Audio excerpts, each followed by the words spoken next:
O tema de hoje ele foi extraído do Evangelho segundo o Espiritismo também, né? E é um tema que eu dei uma pimentadinha nele, porque até na fala da nossa amiga agora, da nossa irmã, ela diz que Jesus falou muito através de parábola, né? Ele usou muitas parábolas para poder exemplificar as coisas na época, mas fazem 2000 anos isso, né? E ele tinha que usar parábolas para poder ser entendido, né? Porque as pessoas da época não tinham o entendimento que nós temos hoje, o acesso ao conhecimento, a leitura que hoje a gente tem.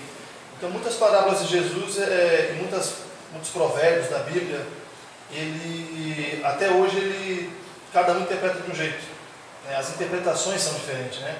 E a Bíblia foi traduzida milhares de vezes para diversas línguas, e cada vez que ela é traduzida, o povo que traduz coloca um pouco do seu pensamento, daquilo que ele crê e não do que Jesus proclamou lá atrás, né? Então, uma interpretação correta, uma interpretação equilibrada ajuda bastante para que a gente entenda a mensagem, né? E a palestra de hoje fala disso, né?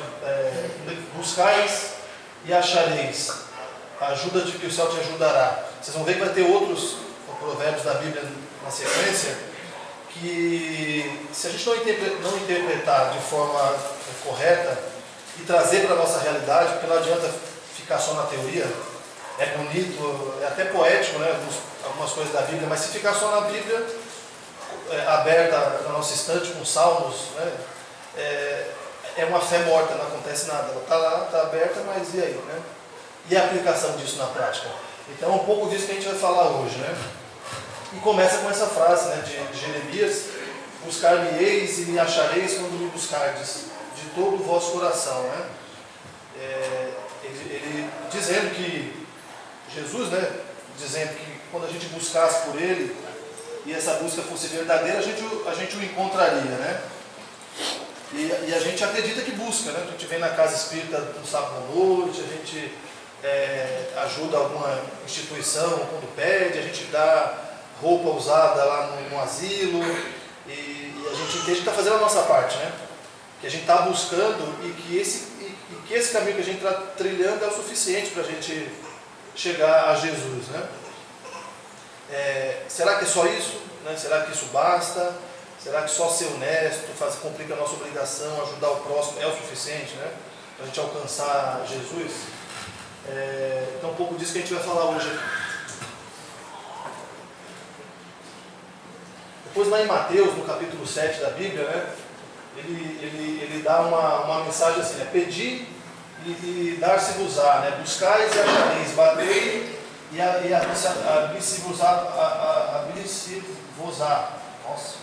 Porque o que pede, recebe, o que busca, acha, e a quem bate, abrir-se-á. Qual de vós, porventura, é o homem que, se seu filho lhe pedir pão, lhe dará uma pedra? Ou, porventura, se lhe pedir um peixe, lhe dará uma serpente? Ou se vós outros, sendo maus, sabeis dar boas dádivas a vossos filhos, quanto mais vosso Pai, que estás no céu, dará boas dádivas aos que as pedirem, né?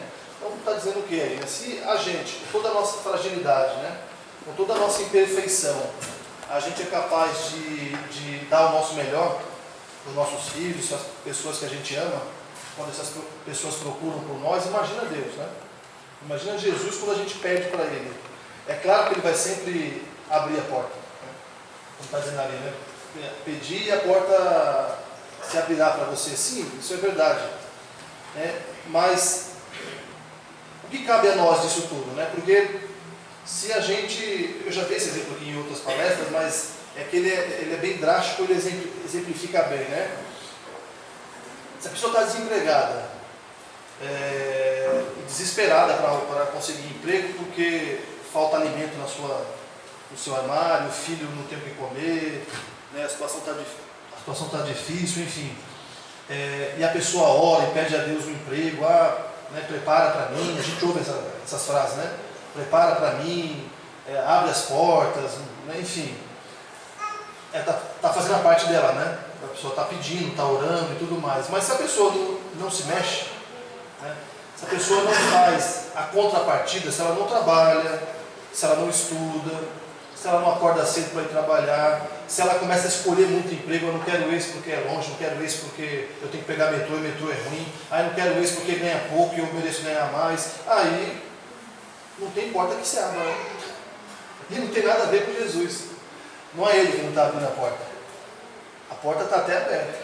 É a pessoa que está se limitando a pedir só. E se a gente só pede, é justo com Deus, é justo com Jesus, é justo com o universo, só pedir? Provavelmente a gente tenha mais a agradecer do que a pedir. Se a gente analisar a nossa vida, né? A nossa saúde, a nossa casa, a nossa família, a oportunidade de estar encarnado, se preparando para uma nova jornada, para uma nova encarnação, tudo isso aqui é presente de Deus para a gente, né? Mas a gente prefere pedir e atribuir a culpa de tudo, do que a gente não tem, do que a gente não conseguiu, das nossas mazelas a Deus, a Jesus, enfim. A gente se sente injustiçado, né? A gente acha que todo mundo é mais feliz que a gente, que o carro do outro é melhor, que a casa é melhor, enfim. Só que pedir apenas não basta. Orar não basta, né? É preciso, é como diz no slide anterior, buscais e achareis, mas logo em seguida diz, ajuda-te que o céu te ajudará. Ou seja, se a gente não fizer a nossa parte, fica muito difícil a espiritualidade atuar. Não tem como, né? É a famosa fé morta, fé sem obra, ela não tem utilidade, né? Então, orar é importante, procurar o equilíbrio é importante, e procurar Deus através da casa espírita, através da casa que vocês acharem melhor, né? Na missa de domingo da igreja católica, na igreja evangélica, enfim, onde quer que vocês queiram buscar Deus, é muito válido, é importante, faz parte, é necessário, e tem gente que só tem disciplina se frequenta algum lugar, né? Se não frequenta para ir lá buscar a palavra, ele não consegue ter disciplina por conta própria, né? Então é obrigado a ir lá buscar o combustível, aí ouve um monte de coisa, né? Toma um passinho, se benze com água benta lá na igreja, aí ganha um gás novo para a semana, lembra que Deus existe, contribui com as pessoas, vê aquele clima de harmonia, de esperança, de fé, aquilo mexe, aí sai da igreja pisando nas nuvens, de tão leve que sai, mas daqui a pouco já se desequilibra de novo, porque o feijão queimou, porque o vizinho está com som alto, aí esquece de tudo. Tem que tomar cuidado com isso, porque se a gente é cristão só dentro da igreja, do centro espírita, e da porta para fora, a gente não é. A gente está buscando, mas e a nossa parte? A gente não está fazendo lá fora. Eu falei, hoje é só puxão de orelha, tá? Emmanuel, né, que é um grande amigo nosso, tem muitas obras, né, divulgadas através de Chico, enfim. Ele tem esse texto aqui que ele fala assim, né? Se caíste, ergue-te e anda, caminha para frente, regressa aos teus deveres e esforça-te a cumpri-los. Ora pedindo a Deus mais força para a marcha. Muitas vezes a queda é uma lição de vida. Quem cai sente do valor do perdão aos caídos. O futuro te espera, segue e confia em Deus. Eu frisei de amarelo ali a frase que eu achei, né, um pedaço que sintetiza o que ele está dizendo, né? Regressa aos teus deveres e esforça-te a cumpri-los. Isso é importante, né? Porque a gente fala muito dos nossos direitos, né? A gente vê aí agora caminhada para abaixar a tarifa de ônibus, as pessoas reclamam do governo, a falta de água, porque o governo devia ter olhado para isso há mais tempo, enfim, é verdade. O governo devia ter olhado há mais tempo porque já a previsão de falta d'água há 5, 6, 7, 10 anos atrás já se falava disso, né? Mas e nós? O que nós fizemos para chegar a esse ponto? Ou o que a gente deixou de fazer para chegar a esse ponto? O que a gente fez, todos nós sabemos. A gente esnobou a água, né? A gente lavou calçada tirando meia dúzia de folhinha com a mangueira, a gente tomou banho de 20 minutos, a gente lavou o carro, a gente lavou louça e deixava a torneira aberta enquanto usava sabão no outro prato. Mas a gente fala que a culpa é do governo, só do governo. E o governo fala que a culpa é de Deus. Ele fala que a culpa é de Deus. Se Deus quiser vai chover. Ou seja, é um transferindo a responsabilidade do outro. A gente não assume a nossa parte, o governo não assume a dele e a culpa é de São Pedro, que não faz chover. Então, esse exemplo que eu estou dando, ele fala um pouco da nossa palestra de hoje, né? A gente tem que buscar, mas a gente precisa fazer a nossa parte. E é comum a gente não fazer e só pedir. É assim na empresa, né? O funcionário reclama que não é promovido, que não cresce, que não... Mas aí você vai perguntar, você está estudando? Não. Você fez qual curso que você fez nos últimos 2 anos? Nenhum. O que você faz a mais para você merecer ser promovido? Eu não falto, eu não chego atrasado, isso é o mínimo que se espera. Não faltar e não chegar atrasado. Mas para você querer mais, você precisa entregar mais. E na vida é assim também, não basta fazer o básico. Eu pago as minhas contas, eu sou honesto, eu não roubo, eu não mato, eu cumpro os 10 mandamentos. E essa é a pergunta para todos nós, né? Para mim. E só. Mas é pouco, né? É pouco diante do que a espiritualidade espera da gente. Porque a gente recebe muito conhecimento, muita oportunidade. Os poetas dizem que a vida é um livro em branco. Que você tem a oportunidade de se dever o que você quer todo dia. E não é verdade? Quem escreve a nossa vida, a história da nossa vida, somos nós. Então, tudo que a gente colhe hoje de frutos ruins e que a gente põe a culpa no diabo, no ex-marido, no governo, são construções nossas. A gente arquitetou isso. A gente plantou isso, a gente fez de tudo para que isso acontecesse na nossa vida. E aí acontece. Quando a gente deseja muito alguma coisa, ela se torna realidade. É importante falar isso porque tudo que existe hoje foi plasmado um dia. Alguém pensou. Um dia não existia o aparelho de fazer tomografia computadorizada. Só existia o raio-x. Aí alguém pensou, e se tivesse um aparelho, né, que conseguisse atingir as camadas do músculo, que conseguisse enxergar coisas que só o raio-x não enxerga. Aí ele pensou, aquilo ganhou vida no universo, alguém foi lá e fez. Então o que a gente pensa ganha vida e se torna realidade.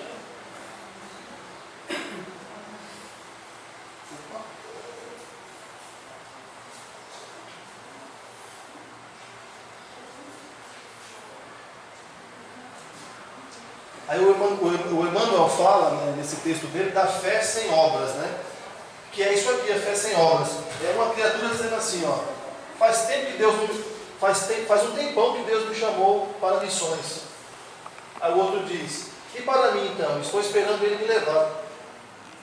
Assim, as pessoas que esperam, tem fé, tem esperança e tal, mas espera que tudo venha de graça, que Deus atue o tempo todo, e a pessoa não faz nada. Ela fica na inércia, né?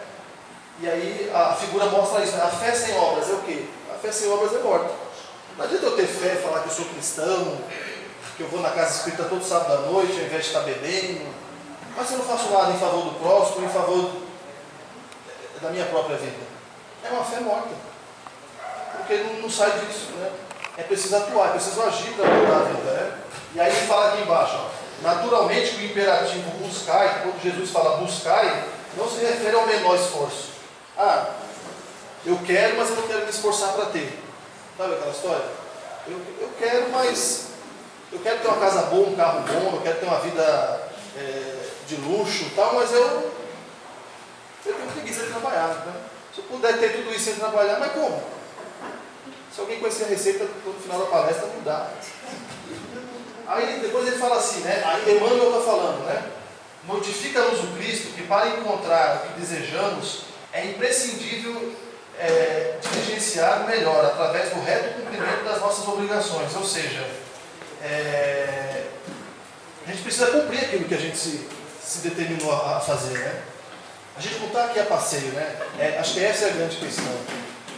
Se até depois de desencarnar a gente trabalha do outro lado, porque as